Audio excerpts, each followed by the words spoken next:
Reading with your kids. Hey, so great to see you. Come on in. Hi, my name is Jedley, and this is the Reading with Your Kids podcast. We are coming to you from the beautiful neighborhood of Reedville in the southwest corner of Boston, Massachusetts. We are so happy that you're part of our beautiful Reading with Your Kids family. Please be sure to connect with us on social media, facebook.com/readingwithyourkids, at Reading With Your Kids on Instagram, at Jedley Magic on Twitter. Our guest today is Mark Gunning. He's back to celebrate Strike 3, You're Out, part of the I Told You So series. Hey, before our guest comes in, we gave a sneak preview of the Solve It for Kids podcast here on Reading With Your Kids, and it was so popular, it's like spun off. It spun off into its own thing. And my buddy, our dean of all things STEM and STEAM, Jennifer Swanson, is here to tell us a little bit about what's going on with this great new podcast. Hey, Jennifer, what's up? Hi, Jed. Oh, I am so excited about our new podcast. We've been getting some great reviews. Everybody wants to find out what's going on and meet and listen to some of our scientists and engineers. We have done how do you map an underwater forest? Yeah. We have done how do you cut a person in half safely, of course. Yep. Mm-hmm. We have talked about improving your connection with water by going on a water walk, and we have watched Vanessa Brantley Newton create illustrations that come to life. I took a water walk with my amazing niece. We had such a great time. I didn't fall into the water, but it was really, really fun. And I love the fact that all of our guests are giving our wonderful listeners challenges, really fun challenges that they can do together as a family. And that's so cool. Hey, tell everybody where they can find Solve It for Kids, because it's not on the Reading with Your Kids podcast. It's its own thing. So please, if you want to keep listening, go over to iTunes and Apple Podcasts and subscribe. And you can download all 4 of the first episodes that we have, plus listen to all the new ones we have coming out. You can also find on Stitcher Radio and, of course, through our website, solveitforkids.com. Jennifer, thanks so much. Thanks for letting me be part of this awesome podcast. Well, we make a great STEM team, don't you think? Absolutely. All right, join us over at solveitforkids.com. Join us right now from the beautiful Niagara Falls area in Ontario, Canada. He is returning to the show as the author of the I Told You So series. And today we're going to be celebrating the brand new book in that series called Strike 3, You're Out. Please welcome back to the show, Mark Gunning. Mark, how are you? Chad, I am so glad to be here. This is my second time, and I'm excited to talk about my new book and also about reading over the summertime. Yes, indeed. And I think reading over the summer, before we jump into a discussion about Strike 3, You're Out, I think reading over this summer is so very vital because so many kids all around the world were out of their school, and they were suddenly thrown into a situation where they had to learn virtually, and depending on what school system they were in, depending on the resources the families had, they might have missed 2 weeks, 3 weeks, maybe even 3 months of school. So that time that they're spending reading this summer is really, really critical. Definitely. I can speak to that about schools. I'm actually a school teacher. So during the day I teach, and then when I have time at night, that's when I write my books. And so I know all about the online learning and how important it was. And I was trying my hardest to keep my students motivated online. And slowly, we lost a few students over time, just not going on. But I maintained a pretty good core right up until the last day. So I was pretty impressed, and we would have daily reading. And I told the kids that make sure you read over the summer, and I gave them links to some really great sites that offer free books for the kids over the summertime. Oh, great. Well, we'll definitely have to have you tell us about those links, but I'm curious, My wife is a teacher here in the Boston Public Schools. And Okay. I know, and by the way, just first off, one of the things my wife commented on, we did a great road trip that took us up to Montreal, Toronto, down to Niagara Falls, and then back down to Boston through New York. We were in New York at the falls, and we were on a tour, and there were 2 or 3 different schools on tour with us. They were high schools in the Ontario area, and I have to tell you, they were so well behaved, so much better behaved than a high school field trip group that we've seen in Boston. That was one of the first things my wife said. She's like, I can't believe these kids are so polite. They're listening to the teachers. They're in high school. It's wonderful. What was it like? Because I know down here in the States, it really, what kids were experiencing, it varied from town to town, from school district to school district. It even varied from class to class. I think my wife was like you. She was online with her kids every single day, sending them the video message in the morning, waking them up, and hello, and we're going to do this at this time and this at that time. And if you want to get together, we'll have lunch online via Zoom. But there were other school systems here where kids were meeting with their teachers online 1 hour a week. What was it like for you and for your kids? In the Niagara, I worked for the District School Board of Niagara, and so it probably ranged a little bit from teacher to teacher, but I use Google Classroom. That was my big platform that I used. Some of the other teachers were using D2L. I don't know if you've heard of that or not. I'm more familiar with Google Classroom, so I would post the work in the morning, and then I was available all day up until about 4 o'clock to help the students if they had any questions. And then 3 times a week we would meet for an hour in Google Classroom. And so we would talk about various things and that. And I found the kids really, during the hour that we were on talking, I think they were just happy to see their classmates and talk to me. A lot of them were telling me how much they missed school and missed the teachers. Yeah. So I thought that was really nice. Yeah. They were sad when I said shutting the Google Classroom down for the summertime. A lot of them were kind of like, no, can you keep it going? And I said, I kind of have to shut it down, but I'll see you guys in September when it starts back up. Mm-hmm.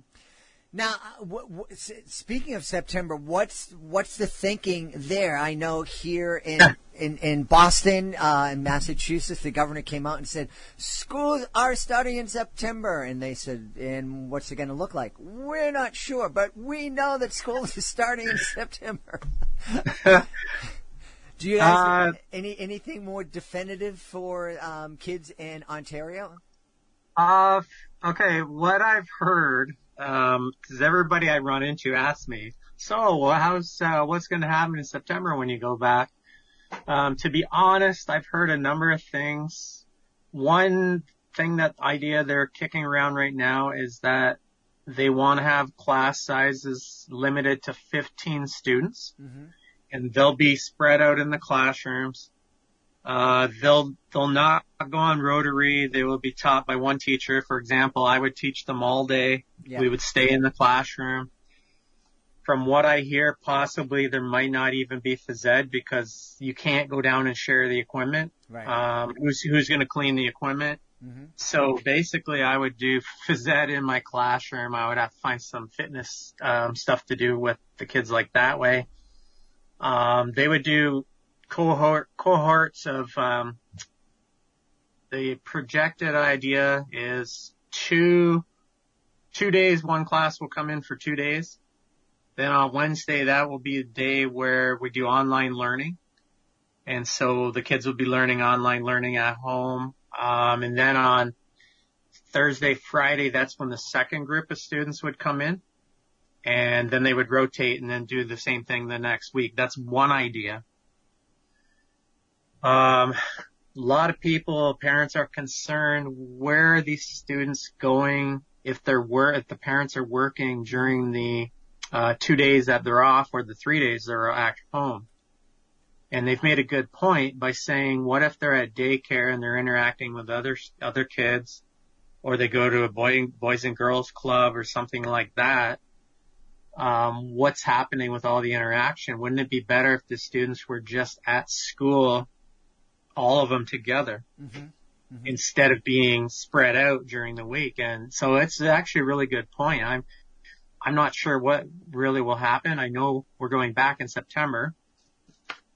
I really wish I knew. Yeah, well, I think that that's the situation in every school district, and so one of the reasons I asked you, I was curious, but I also think it just points out that we're all still struggling with this, and we're all looking for answers. And I think hopefully everybody can be patient, can work cooperatively, and most of all, I really hope that people who are making the decisions and leading the discussions are keeping kids foremost in their mind, and they're not letting politics, they're not letting politics direct the conversations and the decisions. Yeah, no, I totally agree. And the big thing with the kids is their mental health. You have some students, there'll be a few that probably are okay being at home. And then you have a lot of them that need that interaction. They need to see their friends. They need to talk to the teachers.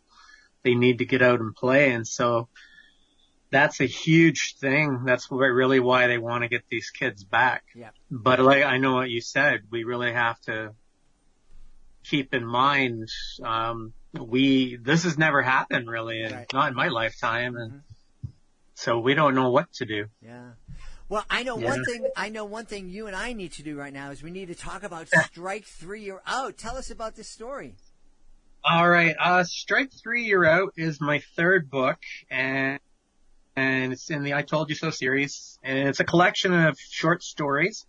So William is the main character, and he's based on he's a combination of my friends and I when we were growing up as kids.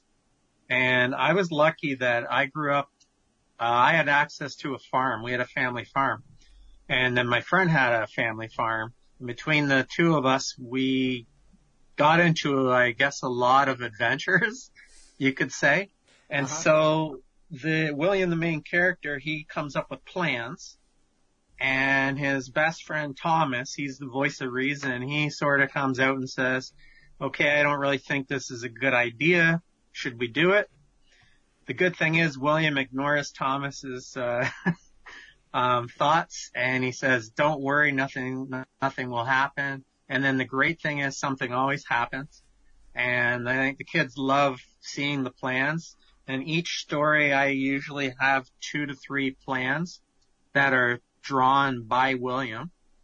And I get a lot of comments that people like the plans. They actually said they want to see more plans in the books because the kids love them. But I said it's very time consuming coming up with the plans. And also I work with my illustrator.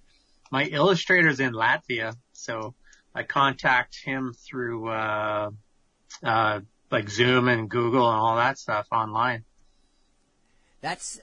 Isn't it amazing we live in this time? Not only we're living in a time where we're able to teach kids virtually, but we're able to collaborate with other creative people all over the world. Yeah, it's so neat. I just got in touch with him just to see how he's doing, how things are going over there. He says everything's good. He's safe. He's looking forward to my new book. I'm actually working on my 4th book right now, and I'm sending him the plans for the first few chapters so I can get that all done. I want to release that in the fall. But going back to my 3rd book, some of the stories, for example, there's one about a pitching machine, and that kind of ties in the Strike 3 You're Out. They decide to soup up the pitching machine to make it faster. And unfortunately, things go wrong, and his grandfather has a classic car parked nearby, and you can kind of figure out what probably would happen later on in that story. There's a story about a mummy where he plans to scare the whole school. on Halloween during assembly. Things go wrong for William on that, in front of the whole school. But once again, kids will have to read the book, find out what happens.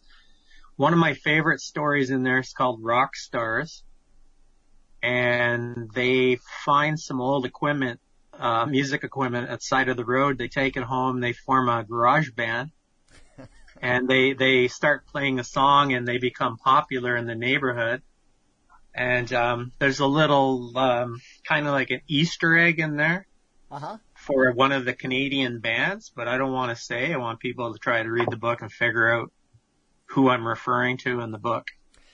Cool. And there are lots of great bands that originated in Canada, so that could be a fun challenge for kids. Is it something that their parents will also be able to get involved with? A lot of parents that when they read my books, the parents really enjoy them, and the dads, especially dads, they comment on, that reminds me of when I was a kid, and they start telling me, have you ever thought of telling a story about this? And they start sharing their ideas, and I'm always listening and looking. I love watching people. So I'm constantly looking for new ideas, and when one pops in my head, I jot it down really fast. Mm-hmm. I add it to my collection, and it just keeps growing, and hopefully my book series will keep going. And I'm thinking of actually expanding to a mystery series as well. But that will probably be released in a couple of years, because I want to write a collection of them and release them all back to back versus one at a time. Very cool. It's interesting now how with the passage of time, some of the what would kindly be referred to as shenanigans we got involved with as kids gets turned into adventures now. I don't know if any of the adventures I had can be used in a kid's book. They were all pretty great. It's funny you mentioned shenanigans, because on the back of my first book, when you read the back of the first book, it mentions the shenanigans that go on. It was more like trouble that I got into. But I like to refer to it as shenanigans instead. Sounds a little better. It does, and that's one of those words that we don't hear all that often these days, and it's a lovely word, and I love sharing words. I love sharing words like that with young people, because it's new, and it helps remind them that there are more descriptives out there than just excellent and awesome. Yeah, definitely. I use different words in my books, and in my first book I actually put a glossary in, because I referred to Evel Knievel, and so I thought the kids are going to say, who's that? So I actually put, like I said, I put a glossary in the back, and I thought teachers would enjoy that as well, because when they're talking about different parts of text, they can say, one of the students can say, oh, I remember in I Told You So, there's a glossary about Evel Knievel. Awesome. Great. Hey, we're talking about we started talking about the importance of reading over the summertime. As a teacher, how important is it, even, we talked about how important it is for kids to read this summer, but on an average summer, how important is it for kids to read? And are you able to kind of sit down in September when the kids come back and get an idea, get a good guess that, oh yeah, this kid did a lot of reading over the summer. This kid probably not. We use the BAS system at my school, on my school board. So it's a graded reading where you can find their levels. And we look at where they were last year, where they stopped, and then we continue on in September, and we see and we read and have them read with us. And it's quick to see who kept up with it and who didn't. It's just like writing. If I stop writing, believe it or not, some easy words I forget, and I go to spell the word, and I'm thinking, okay, why am I drawing a blank right now? And then I think, oh, because I'm getting older. But same thing with reading with the kids. If you don't keep up your reading, you will start to see a little breakdown in it. And so I stress in June. This year it was really tough because it's just online and everything, but I tell the kids how important it is to read, even if it's for 5 or 10 minutes a night. Mm-hmm. And the main thing I tell them, read stuff you like. Some of the stuff from school might not be the most interesting thing, so I always tell them, read something you like. And that's why I came up with my books. I wrote my books with the shenanigans because I know there are reluctant readers mm-hmm. that struggle to pick books. And so my books my books don't have a message where everybody's like, oh, you have to have a message in your stories about empathy and this and that. And I said, my books are all about shenanigans and just having fun. And the main thing I want people to read, to enjoy themselves and to laugh. That's the big thing with me. Yeah. I've shared this story on the podcast in the past, but it's worth repeating. When I was out at Chicago Kids Expo in February before the lockdown happened, I met this wonderful young girl, maybe 12, 14 years old, not sure. But I was just talking to her. I asked her, I said, hey, what do you like to read? And she goes, I don't read. I do TikTok videos. And I, kind of dug in, and she was a nice kid, and we're chatting. I said, well, why? And it's boring. The stuff, it's not interesting. And I just I had all these books and picked up a book that I knew was funny. It was it wasn't written for 12 to 14-year-olds, but I said, just read this book. There were lots of fun words in it. And she had a blast reading it, and her eyes really lit up, and it was, for her, it was like, oh, this reading thing can be fun. It doesn't have to be boring. And it's so great to hear a teacher say that same message. Yeah, when you said that, I've shared my books a lot. My books are geared more for the middle grades, so grades 3, 4, 5, 6, around that age. And I've had some of the older students in my school too as well. They walk up to me and they're like, Mr. Ghani, I love your books. And I go, oh, you're reading my books? And they go, yeah, one of your books was in the classroom and we started reading it. And they go, it's actually really funny. Oh, cool. And so I was glad that I reached them, because I know with some of the older kids, they start to think, they get the mindset of reading's not cool. Right. And we really need to get them out of that mindset and say, you know what, reading is cool, and you have to read something that you enjoy. Right. Yeah. Reading is the coolest. Absolutely. Hey, you mentioned that there are some websites out there where kids can get access to books for free. Can you share some of those with us? I can share one for sure. It's called Epic. You've probably heard of it. So yes. EPIC, Epic. Epic.com. It's a great one. I believe right now the students can get the books for free. Great. There was another one. I am totally drawing a blank right now, but when I do find it, I will probably post it on my Instagram or my Twitter, and I'll have a little link to you, and that way you can share that, or I'll share it with kids. And where can folks go to find out more about Mark Gunning and your I Told You So series? Okay, my books, you can find me. If you Google me and type in Mark Gunning author, usually I pop up there.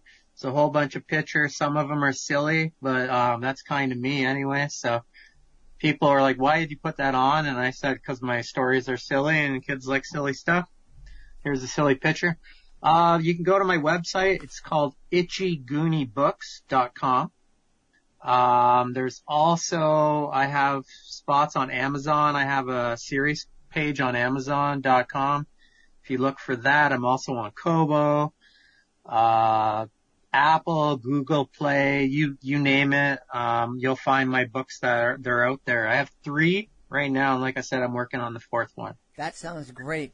We've had a great time speaking to the author of the I Told You So series, and the latest book in that series is called Strike 3, You're Out. And our guest has been Mark Gunning. Mark, thanks so much for joining us today.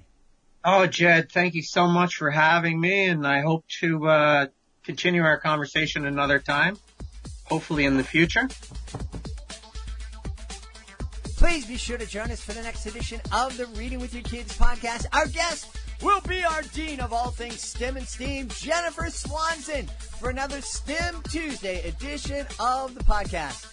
Hey, I want to let you know that if you are the author of a fantastic children's book, we would love to have you as a guest on the show.